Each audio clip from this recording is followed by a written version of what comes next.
There is much talk in the current era of words like life hack, like mind hack, ways of, as we approach what some conceive to be a singularity of humans getting so advanced that we cannot fathom the degree of evolution which we will experience.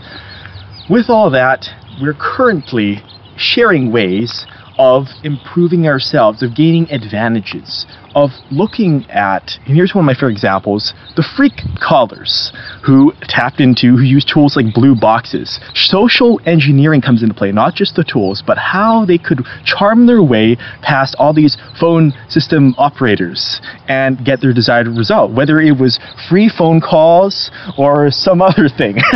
As you may have read, I enjoyed the biography of Steve Wozniak, where he went into some degree of detail with that. But what I also find fascinating is the self-awareness. This is a recurring theme with me, and how this will give you an advantage over other people. Now, I briefly mentioned this before in one of my TORLEY Talks, the creativity session, and to continue on that, to expound on that, here's what I mean, all right?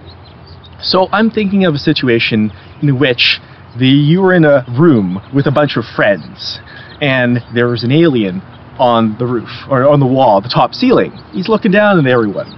You can see the alien.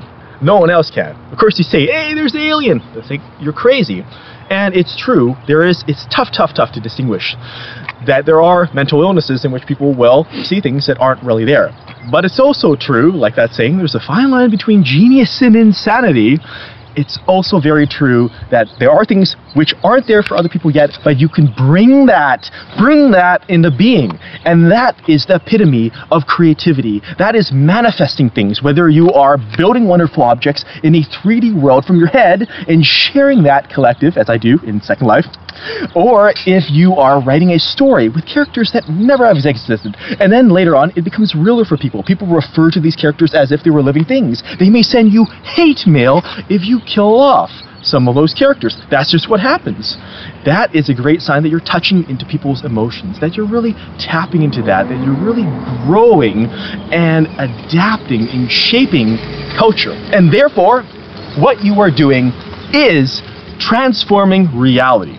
You're bringing that into being. So, at that point, that stage, that phase of evolution, you, not just you, but all your friends too, will all look up and you'll all see the alien on that ceiling. And he'll be looking down, he'll be making funny faces, and you'll all share that. You'll all have a common understanding. Just like cult audiences have built up around the works of J.J. Abrams of Lost and Fringe fame, around Buffy the Vampire Slayer, Angel, A Dollhouse's Joss Whedon, and of course Firefly as well. People love to discuss these things. It brings them together. It gives them a purpose, and they create what may be fan fiction, which is an easy springboard into writing their own fiction if they don't do that already. But it helps if you have established characters because you can make those reference points.